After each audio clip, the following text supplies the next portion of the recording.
Çin işgal yönetimi yeni bir Çin-Nazi usulü zulüm uygulamasına daha imza attı.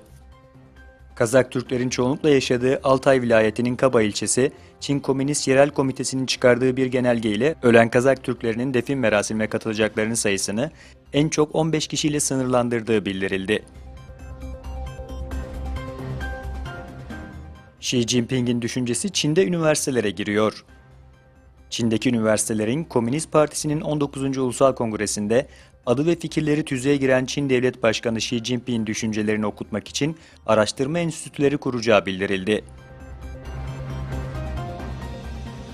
Taşkent-Kaşgar Karayolu ulaşımı açıldı. Özbekistan'ın başkenti Taşkent'ten başlayan, Kırgızistan'ın Oş şehrine bağlanan ve daha sonra Çin yönetimi altındaki Doğu Türkistan'ın Kaşgar şehrine ulaşan karayolu ulaşıma açıldı.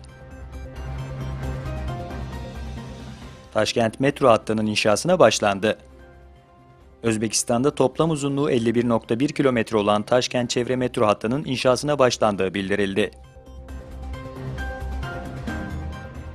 Katalonya lideri Brüksel'e kaçtı.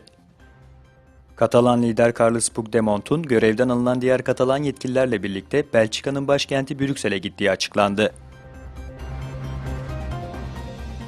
Teknoloji patronları Çin Başkanı ile buluştu.